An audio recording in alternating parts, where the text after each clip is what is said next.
morning po. Ngayon po ay araw ng celebration po ng muling pagkabuhay ng Panginoon. Since di naman po tayo nakapag-topic ng 7 last words, kaya ngayon po umaga ay pag-uusapan po natin ang isa sa sinabi ng Panginoon sa krus ng Kalbaryo.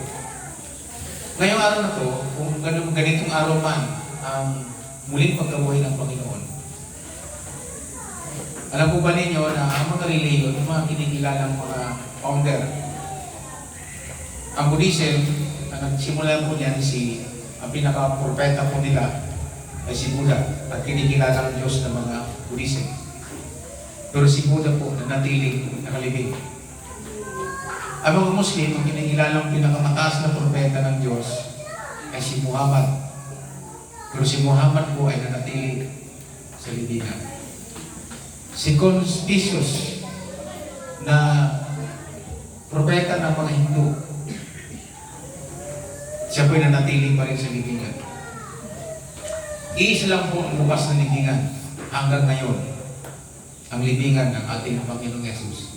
Sapagkat si Lord ay hindi nanatiling patay, kundi siya muling nabuhay. Sa loob ng 3 days and 3 nights, si Lord ay muling nabuhay.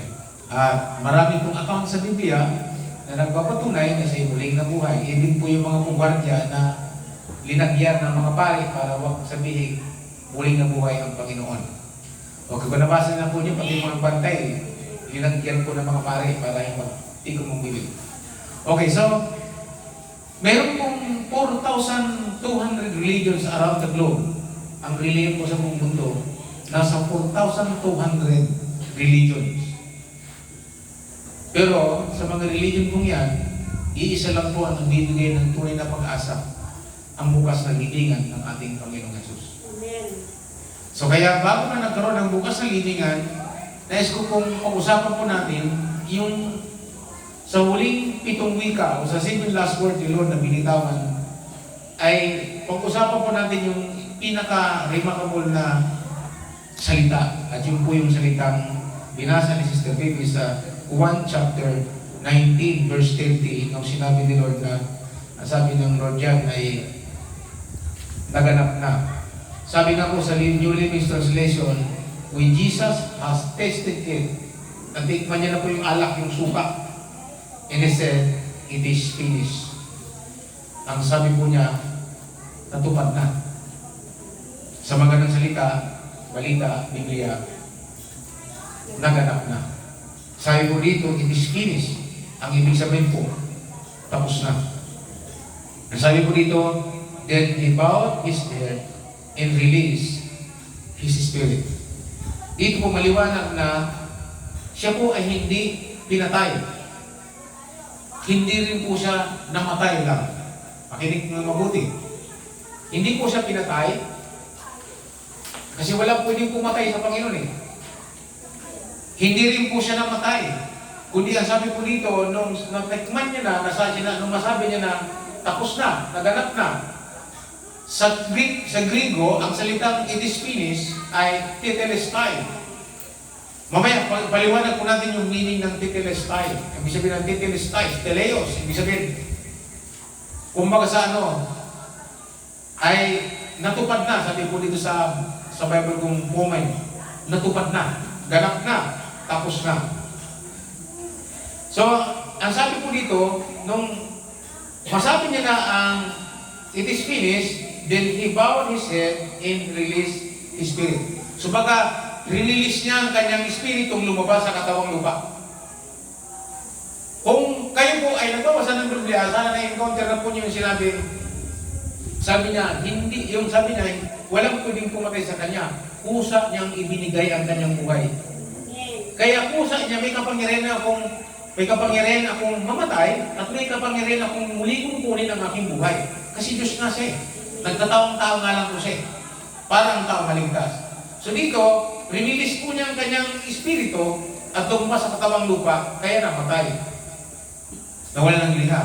At yun po ay hindi nangyari dahil sa pinatay siya o pinako siya, kundi usap po niya yun. Kung nababasa na po yung Meron akong kapangyarihan ibigay ang aking buhay at meron akong kapangyarihan kuning muli. Mababasa po niya sa aklat ng Abraham.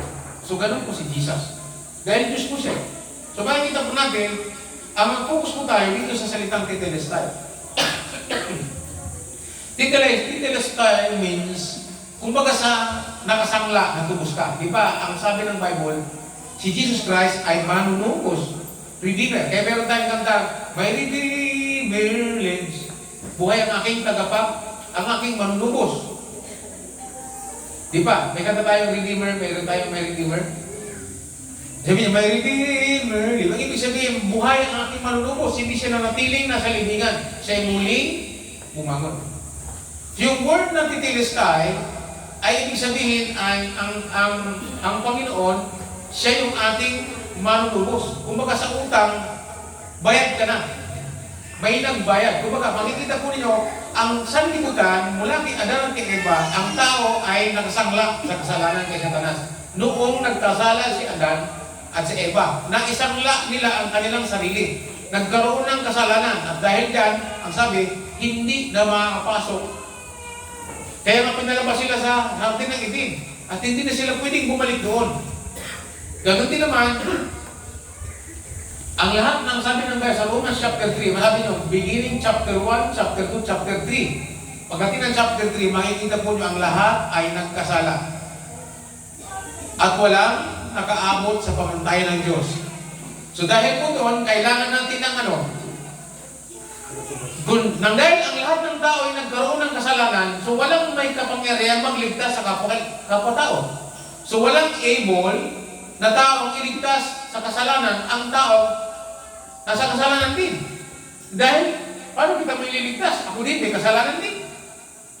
So, walang makapagliligtas. At ang sabi ni Lord, nung sinabi niya, it is finished, naganap na, ibig sabihin, natapos na, natubos na. Ang ibig sabihin po ng tetelestai, kumbaga sa iyong kasalanan, tapos na ang katubusan. Yari na. Kumbaga sa paggawa ng kaligtasan, yari na ang kaligtasan. Tapos na. Walang taong kayang tumubos sa kanyang sarili. Naunawaan mo ba niya sinasabi ko? Hindi mo kayang iligtas ang iyong sarili. So, kailangan ng tao ang Panginoong Jesus. Kailangan ng tao ang ginawa ng Panginoon sa kusang Kalbaryo na kung saan, yun lang ang pwedeng magligtas sa tao. Tapos na ang gawain ng kaligtasan.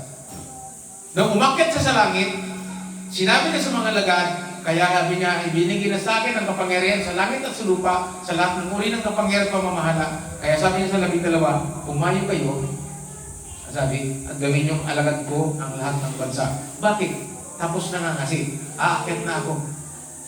Kaya si Lord, bababa siya muli, hindi bilang isang tagapagligtas, kasi tinapos na nga sa krus ng Kalbaryo.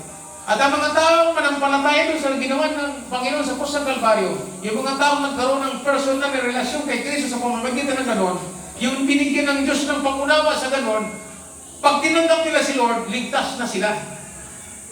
Nakukuha niyo ko. At hindi po yun magagawa ng anumang bagay na, yung, sabi niya, kayo tulad ng ginagawa ng iba na para daw maligtas. Kailangan niya munang magbago. Hindi po. Hindi ka maliligtas sa pamamagitan ng sarili mong pagbabago. Amen. Kaya nga mayroong talata si Pablo sa 2 Corinthians chapter 5 verse 17 na if any man is in Christ, ibig sabihin yung mga taong kumilala, tumanggap sa Panginoon, ay isa ng bago nila lang. Ibig sabihin, titilistay na, tapos na sa kanya ang lumang buhay, ang nasa kanya ngayon ay bagong buhay. So, ibig sabihin, kaya pag sinabing tinanggap na natin yung salitang naganap na, ibig sabihin, lahat ng bagay ng sagabal tapos na po. Kay Satanas, lahat ng nangyari sa krus ng Kalbaryo, lahat po yung negative kay Satanas. Pero nagulat po siya nung sinabi ni Lord, nang iniyukayam niya ang kanyang ulo, at sinabi po niya, it is done. It is finished. Tapos na. Doon natapos ang kapangyarihan ni Satanas. Kaya nga sabi ni Pablo sa chapter 15 ng Corinto, sabi niya, nasaan ngayon ang tibo mo o kamatayan? Where is sting or death? Sabi niya, of death. Wala na. Ibig sabihin, tapos na ang sumampalataya sa Panginoon. Sabi niya, kahit namatay ay muling mabubuhay. Sabi ni Lord, I am the resurrection. I am the life in the resurrection. Sabi niya, ang sino mong sumampalataya sa akin, kahit mamatay, ay muling bubuhay. Kaya kahit may karamdaman ka ngayon, mamatay ka na sa Panginoon, tapos na. Magiging nakatala na ang iyong buhay sa langit. Kaya nga, sino mong tao, kahit ano mang tindi ng kanyang kasalanan, pag naunawaan niya ito at tinanggap niya ito, magkakaroon po siya ng buhay. Matatapos po ang lumang buhay niya at magkakaroon siya ng bagong buhay na nasa Panginoon. It is done. Tapos na. Kaya kung ako'y, edad ko 23, nung ako'y bagong tanggap sa Panginoon, at nagsimula akong magkaroon ng hungerness, mga libro ng mga taong, mga ginamit ni Lord, 1800 ako pa. Nagbasa ako ng mga libro, ng mga tinatawag na mga God's General, at nakita ko po doon sa libro, nung pastor na ginamit ng Panginoon magtayo ng Methodist Church, mula sa England, across the America, around the globe, nung lumaki po ang Methodist Church, ang founder po noon si John Wesley, John Benjamin Wesley. At nakabuo po siya ng isang kanta. English po yun, malalim na English. At nung makita ko po siya, yun po yun, yung salitang naganap na. At ang ginawa ko po, nung ako'y malipat sa base camp, ginawa ko po siyang pinilit ko po siyang unawain at pagkatapos po, ginawa ko ng liwat sa Tagalog. At pagkatapos, sabi ko, Lord, hindi ko po alam kung anong tono nito sa panahon ni John Wesley. Pwede bang bigyan mo ako ng tono para makanta naman nito sa aming panahon. Kaya nung mabigyan ako ng tono, sinimulan kong kantahin at ipakanta sa karamihan. Kaya nabuo po yung salitang, yung kantang iyon na kinakanta natin. Yung kinakanta natin yun, nagsimula po yung salitang it is finished. O Jesus, salamat sa pag-ibig mo. Kanta po ni John Wesley, tinagalog ko lang. Na iyong ipinamalas sa krus ng Kalbaryo, ang katawan mong nagdusay sa kagalingan ko. Ang dugo mong nabuhos ay sa katubusan ko. Rinig, di ba? Ang gawain ng katubusan ay naganap mo na. It is finished. Ang pakikibak at paglaban ay natapos na. Hindi mo na kailangan magipagbunutan. Tapos na ang Lord. Kasampalataya ka na lang. Ang kamatayan ay hindi ka kayang pigilin. Sa pagbangon mo'y paraiso'y ay nabuksan sa amin. Kaya ang sagot, yung salitang Alleluia, ibig sabihin, purihin ang Diyos sa kataasan. Alleluia. Ibig sabihin ng Alleluia. Alleluia. Tapos mo sa praise, namatay ka't nalibig at muling nabuhay. Hallelujah. Umakyat sa langit at sa ating muling babalik. Yang kung minsay po niyan, nanggaling po sa salitang Tetelestai. It is finished. So kung natapos na, ibig sabihin po niyan, kung natapos na po tayong naligtas, ibig sabihin, natubos na tayo. Kaya nga ang sabi po ni Apostol Pablo, kung ayamang alam mong natubos ka na, huwag ka na muling paalipin pa sa kasalanan.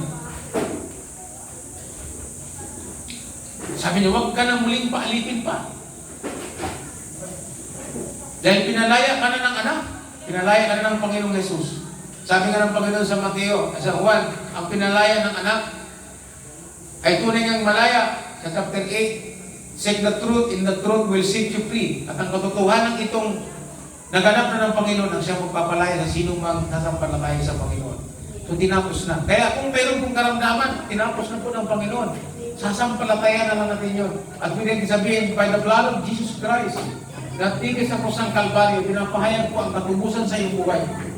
Sa pamamagitan ng kanyang mga latay sa kanyang katawan, ay pinapahayag po ang kagalingan sa iyong karamdaman in the name of Christ. Amen? So, sasampalatayaan lang po natin ang ginawa ng Panginoon sa ating buhay. Kaya sabi ng Panginoon, naganap na. Wala nang pang idadagdag pa. Kaya ang kaligtasan by grace. Hindi magagawa sa pamamagitan ng mabubuting gawa. Sapagkat ang sabi ng Ephesians chapter 2, verse 8 hanggang 10, ang kaligtasan ito ay biyaya. Hindi ito sa pamamagitan ng inyong mabubuting gawa. Kaya ang iba hindi pwede magmalaki. So salvation is free gift. Yan ang sinabi ng John chapter 3 verse 16. Na sabi niya, gawin na lang ang pag-ibig ng Diyos ang libutan, kaya ibinigay niya ang kanyang bugtong na anak na kataong tao upang ang sino mang sa kanya sumampalataya ay hindi mapahamak, mayroon ka pahamak ang walang hanggan, upang magkaroon ng buhay na walang hanggan. Bakit po kailangan natin ng kaligtasan itong regalo ito? Ito regalo. Ang regalo, hanggat hindi mo tinatanggap, ay hindi magiging sa'yo. Halimbawa, kung birthday mo, re-regaluhan kita. Sabi ko, regalo ko sa'yo. Habang hindi mo kinukuha, tinatanggap, hindi mapapasayo. Ganon din po ang kaligtasan na ginawa ng Panginoon sa krus ng Kalbaryo na tinapos po niya roon nung sinabi po niya Tetelestai, ibig sabihin, it is finished. It is done. Ang gagawin na lang tao ay kilalanin yun. Hindi na kailangan pang gumawa ng kung ano-anong ginagawa tulad na yung mahal na araw. Tulad ng aking ginagawa dati na sumasama ako doon sa mga nagpipinitensya. Karanasan ko po yan mula po sa may volleyball. Ang usapan namin hanggang doon sa Antipolo, doon sa Ribultong Negro na Nazareno. Mula sa Masinag, maglalakad daw po kami ng Nakayapak, yung pinakapinitensya namin, para daw mabawasan ang aming kasalanan. Kasi wala pa po kung pangunawa salita ng Diyos yun, yung paniniwala po namin sa lumang reliyon. Kasi sa amin, ang kaligtasan, sa pamamagitan ng pagiging mabuti. Gumawa ka ng kabutihan, sa paniniwalang maliligtas kami, mababawasan ng kasalanan. Kaya sumama po ko doon, naku po, pag galing pala ng Masina, siyempre, mahal na araw, mainit. Ay, ang kalsada, hindi po yung simento lang. Alam po nyo, asfalto nung aring, asfaltong talagang pag nag-init, naglalambot siya.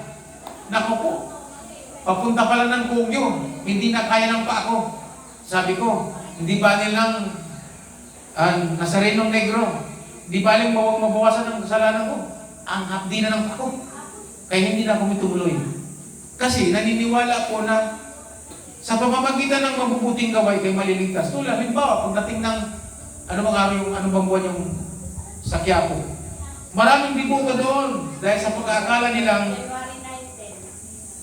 sa pagdidiboto doon, ligtas sila.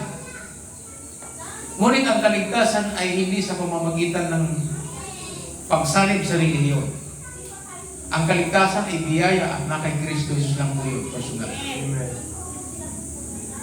Halimbawa, sa John 3:16, sa John chapter 3, verse 3 to 7, isang Hudyo na binuno at pari, tagapagturo, ibig sabihin, iskriba, ibig sabihin, scholar po siya ng Biblia sa mga Hudyo, Israel, lumapit sa Panginoon at nagtanong kung paano magkakaroon ng buhay na walang hanggan.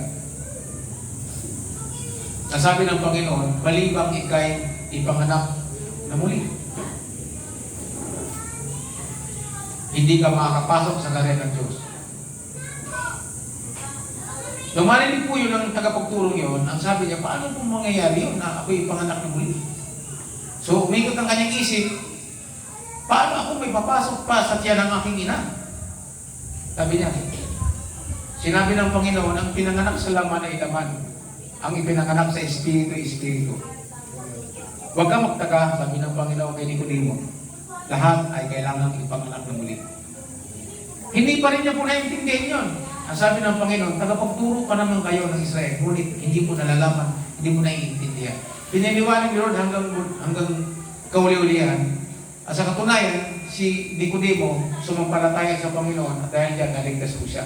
Dalawa po sila, yung si Jose na Arimatay na tinatawag, kung saan sila po yung nagkasikaso ng burial ng Panginoon nung silon ay mamatay. Sila po nagkasikaso nung sila naggastos, sila naghanap ng, actually yung libingan na yun, personal na libingan po ni Jose na Arimatay. So makita natin, nakaunawa po sila. Religious people ito, leaders ito. So pinapakita dito na ang kaligtasan ng sinabi ni Lord na naganap na doon sa krus ng Kalbaryo, tapos na. Hindi mo kailangang umanig pa sa reliyo kung ano-ano. Ang kailangan lang ng tao ay makilala niya ng tama ang paano papasok sa langit. Sinabi ng Panginoon, kailangan mong ipanganak na muli. So kaya minsan, ginagawa ko pong illustration na kung sa isang tao, sabi ko sa kanya, kung isang beses ka lang ipanganak, mapupunta ka sa impyerno. Ilang bang beses dapat ba ipanganak ng tao? Ayon sa Biblia, sabi ni Jesus, kailangan mong 2 beses kang ipanganak. Ako na ipanganak ako noong March 30, 1970. Pero yung aking muling kapanganakan, na born again po ako August 17, 1974. Yun po ang aking muling kapanganakan. Doon ko nakilala si Kristo bilang aking personal na Panginoon at tagapagligtas. At doon ang proseso ng aking buhay tungo sa buhay na pagbabago. Doon lamang nagsimula ang aking mabubuting gawa. Kaya sabi sa Ephesians chapter 2, ang kaligtasan ay biyaya, grasya. Hindi pinagtrabahuan. Ang pinagtrabahuan ay masasabi mong, parang pag nagtrabaho ka, di ba? Sino sa inyo dito nagtrabaho pero hindi kayo sweldohan? Anong pakiramdam na nagtrabaho ka pero walang sweldo? Yung mga taga-Blurak, nag-ano sila nagdole sila Hindi sila nasweldohan Ganito po ang sabi ng Romans 6 verse 23. Sabi niya, sapagkat ang lahat ay nagkasala, gano'n ba yun? Hindi. Sapagkat ang kabayaran ng kasalanan ay kamatayan. Ngunit ang kaloob ng Diyos na buhay na walang hanggan, hindi pa pala. Ngunit ang kaloob ng Diyos na walang bayad ay na kay Kristo Jesus na ating Panginoon. So makikita ninyo, yung kasalanan may bayad. So sa impyerno. Kaya pag isang beses ka lang ipanganak, sa impyerno talaga pupuntang tao. Kasi hindi siya na ipanganak na muli. Ang requirements para pumasok sa langit ay muling kapanganakan. Ano ibig sabihin nun? Ibig sabihin, nung ako ipinanganak sa pamilya ng tatay ko, sa kanang nanay ko, anong sabi ng pamilya ko? Bagong miyembro ng pamilya. Gayun din naman, sabi ng Panginoon, kailangan mong ipanganak na muli upang ikay mapasama naman sa pamilya ng Diyos. Ang sabi ng Juan 1, hindi ito magagawa ng tao. Ang kapanganakan ito hindi gagawa ng tao, hindi gagawa ng Diyos. Kaya sabi doon sa Juan 1:12, ang sabi doon, sapagkat ang sino man sa kanya ay tumanggap, napansin sa linang tumanggap, sapagkat ang sino man sa kanya tumanggap at manampalataya ay binibigyan ng karapatang maging anak ng Diyos. Napansin nyo, yung tumanggap sa Jesus bilang personal na Panginoon tagapagligtas, yun po yung kaligtasan na yun. Pag tumanggap ka, ligtas ka.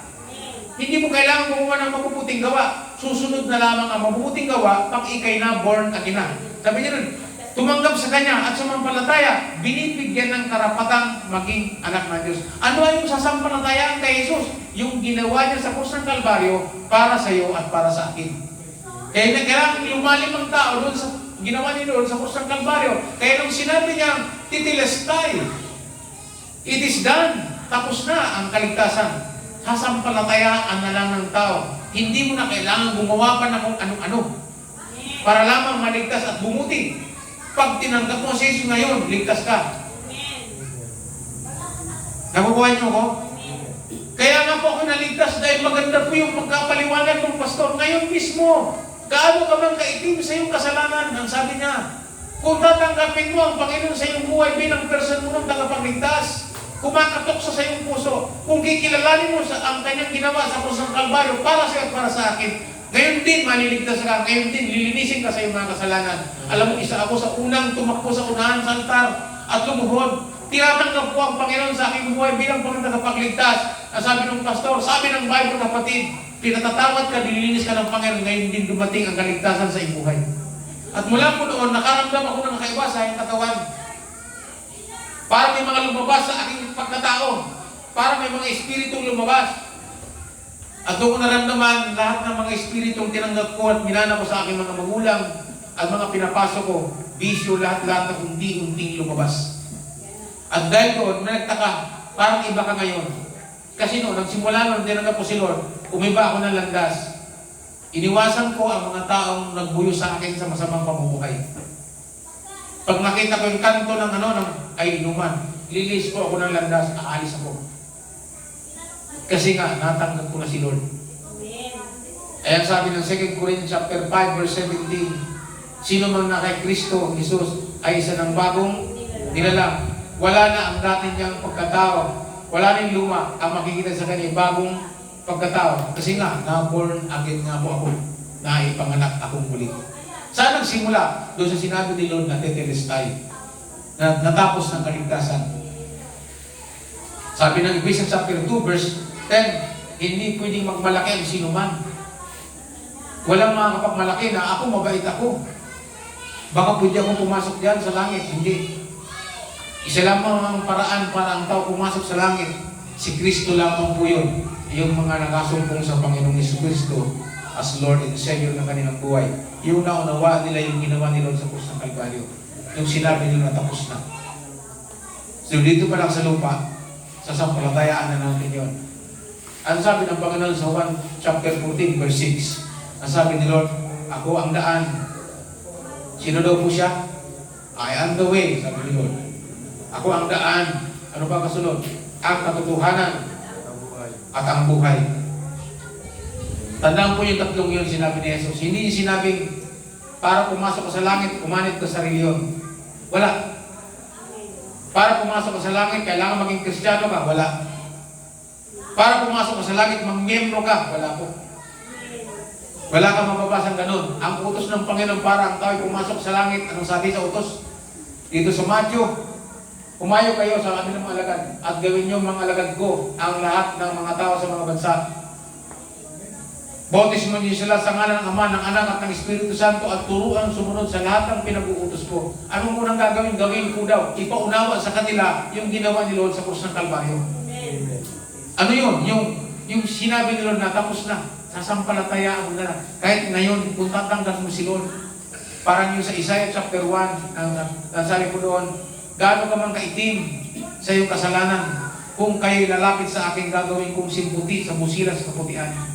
Kung kayo susunod at tatalima. Eh yung mga taong sabi nila, paano yung pastor, ang sama-sama ko na. Kung masama ka, may mas masama pa sa iyo na makilala sa Panginoon. Kilala niyo si Beluhero? Si Beluhero po ay mamatay tao. Gangster. Pero mayroon pong isang pastora, babae po yun, matapang. Pumasok po siya sa dentro ng bilibid at magsimulang mangaral ng salita ng Diyos sa loob. At sa kanyang pangangaral, namigay ng mga lilit na Bible. At dahil doon, nagtinalakay niya ang cross ng Panginoon. At mula doon sa mensahe ng cross, tinanggap nila ang Panginoon bilang personal na tagapagligtas ng kanilang buhay. Lahat nakasubsob sa sahig. At manalangin ang pagtanggap. Isa po doon si Beluhero. Ngayon si Beluhero po ay nakalabas ng kulungan at nakakilala sa Panginoon. Ginagamit ni Lord ngayon. Siguro ngayon mga nasa 70 o mga 80 plus na po siya. At wala pa rin tigil sa pagkanta ng gospel para lang ang tao yung makakilala sa Panginoon. Yung first concert niya sa Bilibid, yung unang konserto niya, ang kanyang miyembro sa kanyang banda, yung mga kasama niya rin na nakakilala. Bumuo silang banda, ay musician po siya. May mga nakasama sa musician, nagbuo po ng banda, nag-provide ang Bilibid ng ang church, ipinasok sila para magkaroon ng konserto. Nasa labas po sila ng, ang tawag natin, ng rehas.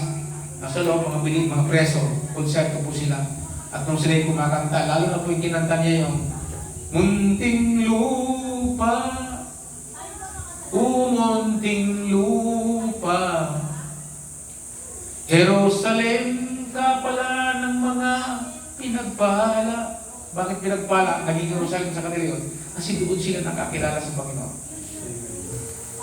Labis ka ng hinamak ng magla. Siyempre, bilibid presyon yun. Alam natin yung mga nandoon, mga taong, alam nyo, mga criminal, kaya nakulong sila eh. Kaya nung kinanta po niya yun, yung mga presong tumanggap sa Panginoon, grabing iyakan sa loob. So sabi nila, nakakulong man kami, pero tunay kaming malaya.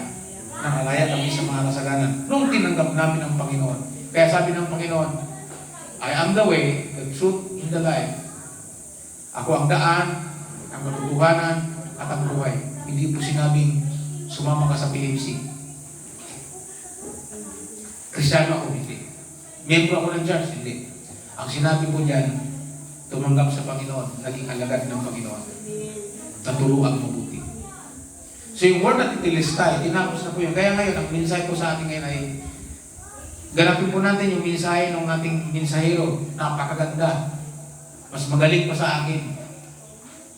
Naibigay po niya ng tama ang mensahe na yun at naideliver po sa atin ang tama ang mensahe ng Diyos para sa atin. Na ang bawat isa sa atin ay disciple. Na unawaan ang sinabi ni Lord na tapos na. Kung tapos na, ano pang gagawin natin? Hindi na tayo mananatiling tagapakinig lamang, kundi maging katuwang ng pastor, associate, disciple, para gumawa din ng disciple na bago. Tutuparin natin ito. Dahil kung hindi natin ito gagawin, paano na mangyayari sa atin? Kaya nga po sa Miyerkules, start na ang ating discipleship mentoring. Alas 9 ng umaga, walang malilate. Bawat isa na gustong magamitin ng Panginoon na matagal ka nang tumanggap sa Panginoon, lumipas ng TikTok ng 3 taon, 4 na taon, 5 taon, hanggang 10 taon, meron na nga 20 years. Kailan pa? Kailan pa tayo magiging associate bilang alagad ng Panginoon para magpagamit sa Kanya? Para tayo makakuha ng mga kaluluwa na iladagdag sa kawan ng Panginoon. At yun po ang may reward. Naghanap po tayo ng sweldo sa Panginoon, yun po ang may reward, kaluluwa, sa harapan nating Diyos. So kung sinabi dito ni Lord na tapos na, tinapos na eh. Kaya nga si Lord babalik, hindi bilang isang tagapagligtas. Tinapos na po ang kaligtasan eh. Sasampalatayaan na lang ng sino man. Pas na nag-preach tayo, kaya sabi ng Apostol Pablo, sino ang makakaparinig ng mensahe kung wala namang alagad na mga ngaral? Paano sila makakapakinig kung wala namang nangangaral? Paano sila tatanggap sa Panginoon? Paano nila maririnig yung tunay na mensahe ng cross? Ang Pilipinas ay embedded po ng napakaraming reliyon. Pero ang kailangan nilang makita yung tunay na ebanghelyo. Hindi pa rin po nagbabago yan, yung mensahe ng cross. At nagkakatalo po yan saan? Doon sa mensahe nung nagdadala ng mensahe. Halimbawa, kung dati kang kriminal, nagbago ka, pakikinggan ka. Ako po kasi, barumbado sa aming barangay, kaya nung ako ay magsimulang umuwi at mag-preach po doon, punong-puno po yung covered court. Punong-puno po yung covered court. Kasi bakit? May tatakbo kasi ako sa aming barangay. Kilala po ako sa aming barangay. Small but terrible. Pinuno ng isang maliit na gang, mahigit 50 tao, na puro kalbo. Kasi ang pangalan namin ay WPG. Ang ibig sabihin po ng WPG, walang pinipiling butukon. Ibig sabihin po sa Bicol, walang pinipiling pagkain. Ang amin pong initiation, kung gusto mo mag-member sa aming samahan, kailangan kung anong kinakain namin, kain ka. Ngayon, kung hindi mo kayang kumain ng adubong bayawak, hindi ka pwede. Kasi kung anong kinakain namin, kakainin mo rin. Ganun lang kasimple. At lahat ng kalukuhan, lahat ng nasasangkutan, kaya nung mawanted po yun, lahat ng kalbo hinuhuli. Ako hindi mahuli-huli kasi yung leader may buhok. Sabi niyo, founder natin dapat may buhok para hindi ma-identify. So yung mga membro, puro kalbo. Sila hunting-hunting. Puro mga doon na usog, di ba uso si Ruby Padilla magbigis ng panyong malaki ng mga di kulay, pula, puti, itim. Sa amin uso na yun. Kaya pag pumasok ng sayawan, puro nakapudong. Alam na po nila yun. Yan na yung mga WPG. Kahit sa barangay, kilala. Nung tumagal, sumama pong image namin. Kasi po ako nag-Manila, nabornagin po ako, tuloy ang grupo. Ayun na, umapatay na. Kaya nung bandang huli, ito, sabi po ng mga kamag-anak ko, ito, sira ulo talaga to. Ang pangalan mo nga po doon sa amin, hindi naman ako tinatawag sa amin. Hindi naman ako tinatawag sa pangalan ko eh. Ang pangalan ko po doon ay Bulabog. Kasi berdihan, handaan, pag dumating ako, nabubulabog eh. Pero nung ako'y mapor, nagyan at umuwi.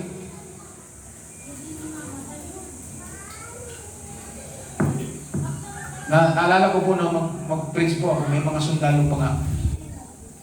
doon sa aming barangay. Puno yung covered court.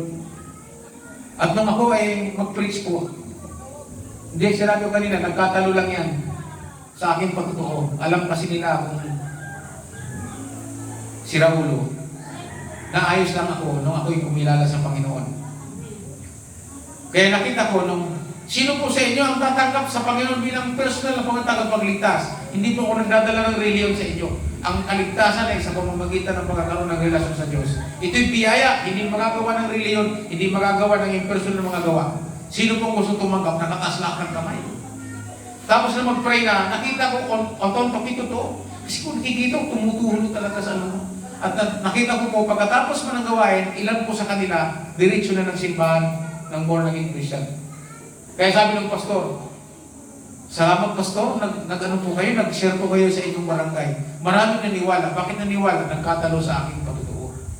So, nasa kasi, tayo po alagad, magtatalo po yan sa ating personal na testimony. Sabi nga po ng pastor na nag-preach ng anniversary natin, ang dahilan kung bakit hindi makapag-preach dahil sa ating testimony.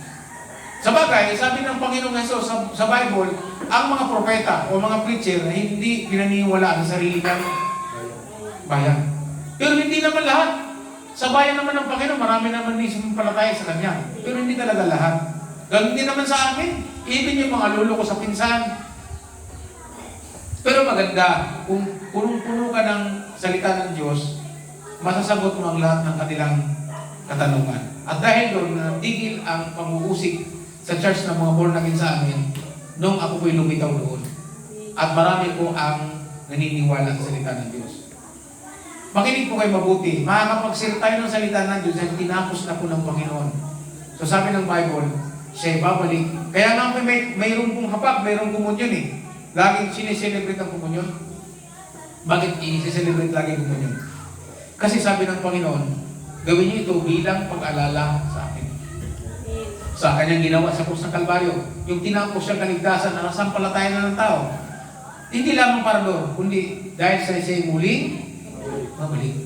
At yun ang pinaghahandaan natin. Kaya nga pinagagawa tayo ng alagad. So makikita po ninyo yung mensahe ng salitang Tetelestai, malalim po ang ibig sabihin yan para sa akin. Para sa akin bilang pastor, nung sinabi nila na natapos na, para sa akin, tinapos nila ng kaligtasan, kailangan ito'y maipasa sa maraming tao para maraming makilala. Sa inyo, mga kabahagi dito po sa church na to, bilang mga dati at mga bagong alagad na natututo. Ito po isang salitang nagsasabing, ligtas na ako, kailangan ko nang maging katulong, maging associate, maging assistant sa gawain ng pagbabahagi ng kaligtasan ng iba. So, ibig sabihin, nagsasabi yan na sa iyo na kailangan mo mag-training, kailangan mo maging biyasa, maging matapang, mawala ang hiya sa pagbabahagi. Naranasan nyo na po bang preach sa may lamay ng patay? Magandang pagkakataon po yun pag may patay. Kasi nandun yung mga tao, hindi aalis. Makakapag-preach ka po doon, makakapag-share ka doon tungkol sa salvation. Kung kailan po kayo, dati pastor lang, pero ako nakapag-train ng isa, si Sister Wing, ulang man sabi nila sa aral, pero aral sa salita ng Diyos, pwedeng tumayo at mag-preach sa harapan ng maraming tao. Hindi mahihiya. Kaya mga kapatid, gusto kong i-share sa inyo ngayon, sundan natin ang message na to, na ang alagad na lumalalim na salita ng Diyos. Kasi para sa atin, tapos na ang salvation. Ang gagawin na lang ng tao, pag gusto nating matubos ang ating mga mahal sa buhay, makakilala sa Panginoon, matubos sila sa kanilang mga kasalanan, simple na lang ang gagawin nila eh. Ang sila'y makaunawa sa salita ng Diyos, tanggapin iyon. At magsisimula doon mag-start ng salvation nila. Ligtas na sila. At doon magsisimula ang kanilang pang-araw-araw na pagsunod sa ating Panginoong Yesus tulad natin. At matatapos ito, pag si Lord ay bumalik, doon ang katapusan ng ating. Nasabi ng Bible, yun ang kaganapan ng inyong kaligtasan. Binasa po natin ang aklat ng pahayag. So yan, nakikita natin lahat ng mga signs. May mensahe ang Panginoon sa atin dito bilang isang church. Tingnan nyo, mahal na araw. Mayroong malaking challenge po sa atin na gumawa ng alagad. Kaya nga po sa Merkulis, start na po ang ating mentoring para magkaroon ng forum. Lahat ng mga tanong na pwedeng maitanong sa atin. Lahat ng mga sagabal na pwedeng ay panalangin, ay may panalangin na. Every Merkules, habang ako po ay may extra araw para sa iba, dito po sa church, meron po tayong mentoring. Welcome po ang lahat ng gusto. Huwag lang malilate, alas 9. Yung mga gustong gamitin ng Panginoon. Kasi merong malaking challenge sa atin. Sabi nga ng pastor na nagbisay sa atin, yung tema po ninyo, binigyan na nyo sa pastor nyo, ibig sabihin, meron siyang vision. Matagal na po yan eh. Merong vision na pinagagawang Diyos. Di ba pinasa kanina yung remindings? Yung ating mga purpose, yung ating mission, yung ating vision, yung mga dapat nating gawin, nandun doon eh. Nasabi nga doon, maging ma-equip at maging equiper. Yung po yung ibig sabihin. Maging disciple at maging disciple maker. Gumagawa ng alagad ng Panginoon. Yung po ang talagang gustong marating natin. Yan ang tinapos na ng Panginoon. Itilestay na eh. Ganap na eh. So ano nang gagawin natin? Tinanggap na natin yun. Yung sinabi ng Panginoon, ganap na ang kaligtasan. Tapos na. Ano nang gagawin natin? Susundin natin yung sinabi niya. Sa unang mga alagad hanggang sa ating ngayon, mag-reproduce. Nasabi ko maraming malaking challenge sa atin. Sabi ni Marlene, kailan natin pupunuin ang mga upuang yan? Yun ang po sa kabila. Ang dami nakatayo. Kailan natin gigibain ang mga dapat gibain ng pader ng simbang ito para malagyan ng tao? Hindi po yan mangyayari kung hindi magaganap sa atin ang pangitain gusto ni Lord. Pag sinabi po kasing pangitain, sa English po vision. Ang ibig sabihin po nun, may pinapakita ang Diyos sa atin na gusto niya yun ang mangyari. Magaganap po ang vision kapag yung ipinapakita nyo na gawin natin, mangyari po yun. Kailan tayo gagawa ng disciple? At magsisimula po yan sa ating personal na ugnayan sa Panginoon. Dito sa ating simbahan, kung yung active nating 30 disciples ay active sa pagsishare sa ating mga mahal sa buhay, kapitbahay, at mag-isimula po tayong huwag mahiya at hindi kahiya ang salita ng Diyos, at magsimula po tayong mag-share, ay hindi mangyayari po yun. So may challenge po sa atin bilang simbahan. Lingon po kayo sa kabila. Makikita nyo, upo ang nakatayo. Wala po nakupo. Hindi nga natin napuno ng anniversary yan eh. So ito yung challenge sa atin ng Panginoon. Nung sinabi ni Lord na tapos na, what next? Anong next na? Babalik siya. At hindi natin papayagan maging huli tayo. At hanggang buhay tayo, yan po yung pinag-usapan ng mag-asawa. So ngayon, tinanggalan kami ni Lord ng sagapal, nanggaling din sa bibig ko daw. Narinig nila eh. So okay na, purihin pa rin ng Panginoon. So yun, mag-start na. Mag-start na po tayo, makakilos. Para makapagdagdag tayo ng mga alagad ng Panginoon. Hindi po sa ating kapurihan ng simbahan, kundi sa kapurihan ng Diyos. Amen. Dahil anong sabi ng Bible? Ang sabi po ng Lucas chapter 15. Ano ba ang reward natin?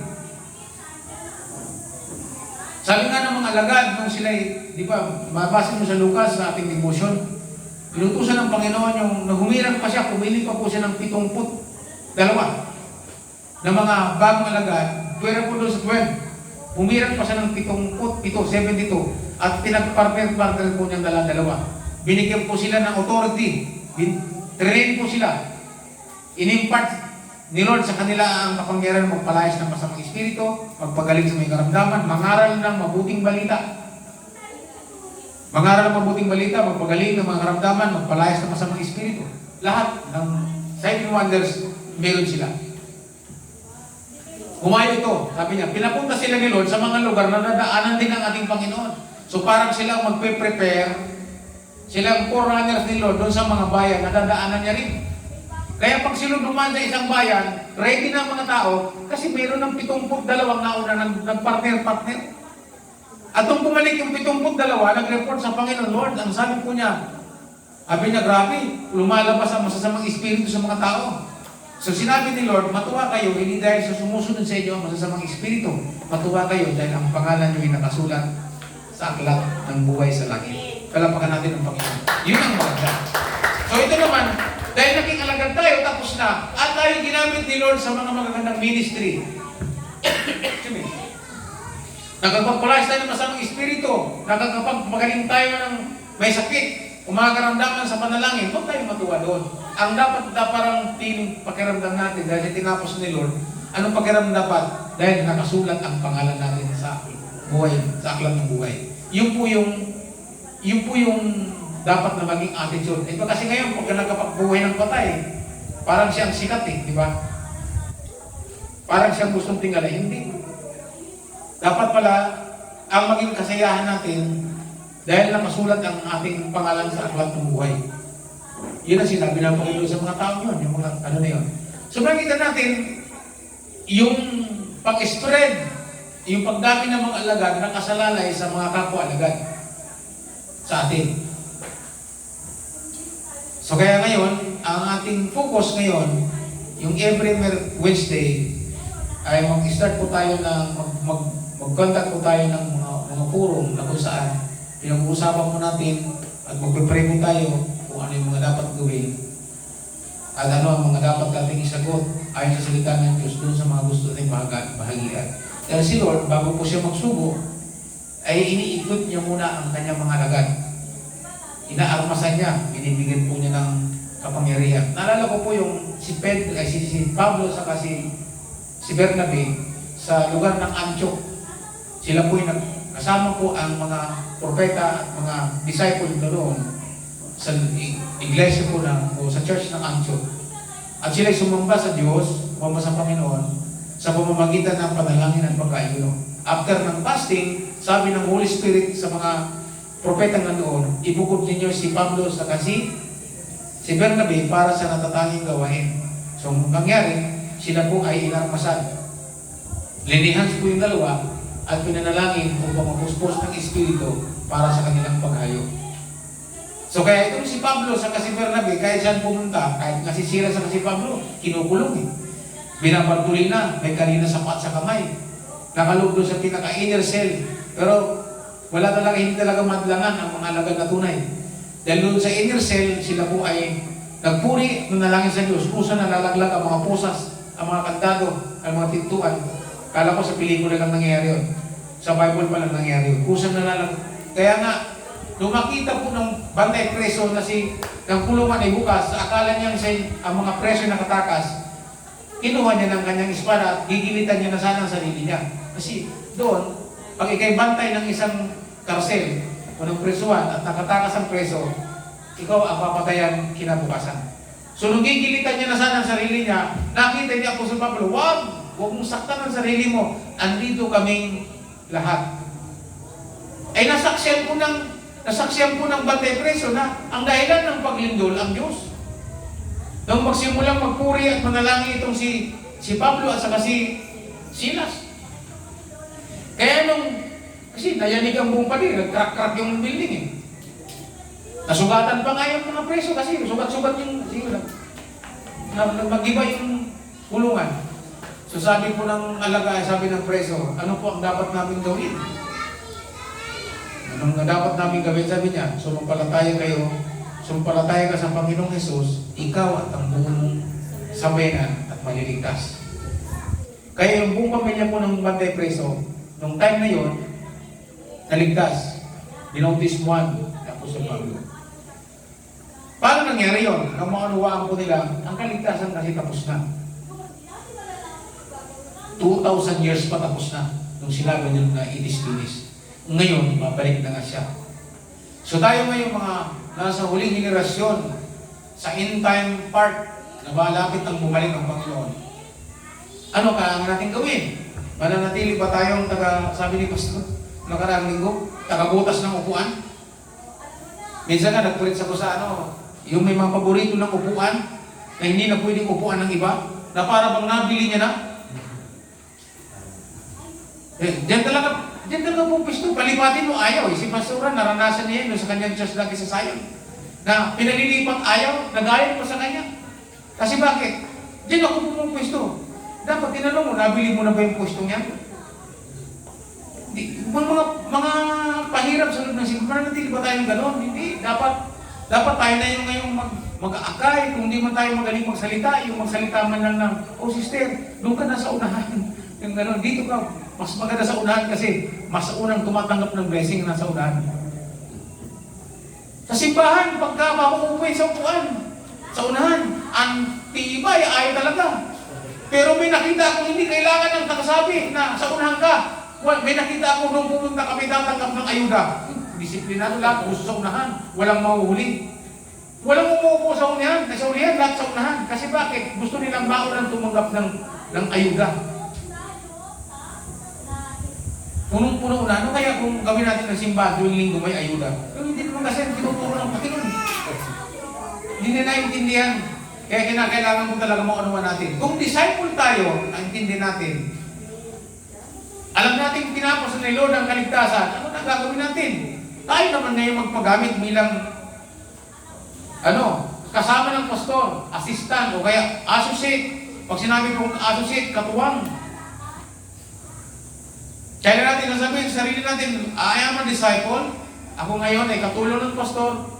Katuwa ako ng aking pastor sa gawain ng pagpapalaganap ng mabuting balita ng Panginoon. Pag sinabi ni pastor, mag-preach ako, magpe-preach ako. Pag sinabi ni pastor, mag-Bible study ka, mag-Bible study ako. Kaya lang, hindi natin magawa yun, pastor, hindi ko pa kasi alam. O hindi mag-Bible tayo. Mag-uusap tayo, anong gagawin natin. Pagkatapos magkaroon tayo ng demo. Pagkatapos magkaroon tayo ng actual. Bukas tayo ng gawain. Bukas tayo ng Bible study, kung Bible study.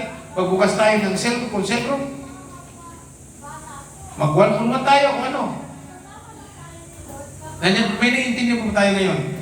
So yung pagiging associate, yung mensahe binigay sa ating Lord, di ba gusto natin makarinig ng mensahe mula sa Panginoon?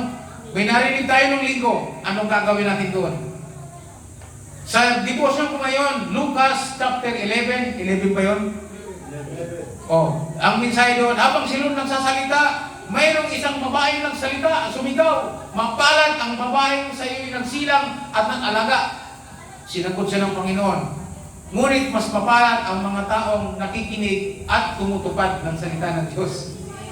So, kung narinig natin ang message ni Lord sa atin na tayo maging associate sa paggawa ng alagad, katuwang, hindi lang nakaupo sa simbahan, active sa pagdating sa paggawa ng alagad, ready para sumalang sa digmaan, anong gagawin natin?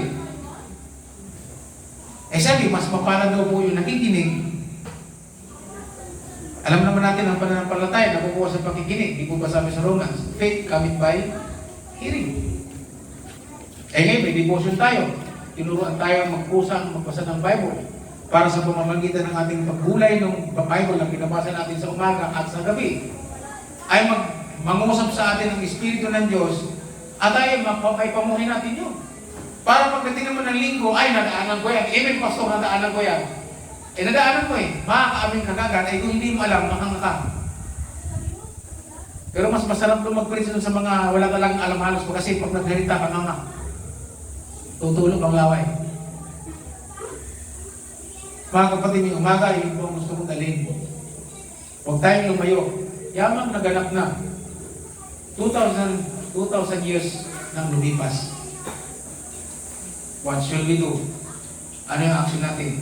Sabi ni Lord, mas mapalad ang nakikinig at tumutupad sa salita ng Diyos. Salita ng Diyos ba yung mensahe ng linggo? Oo.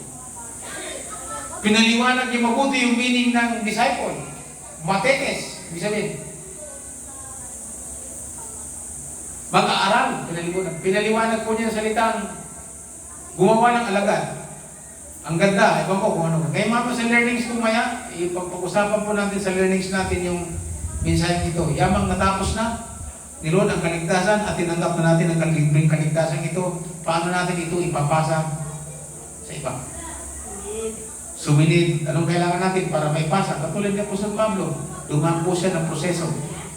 Kahit magaling pa po siya sa Biblia, dumaan po siya sa proseso. Iprinasis po siya. Amen po ba? So, dala ko po tayo sa Meron po ba naihanda? No? Tingnan nyo na. Meron po naihanda. Okay. Kaya ang ganda po natin, maging theme song po natin yon. Yung word na naganap na. So, dadako po tayo sa komunyon. Sa komunyon, babasahin po natin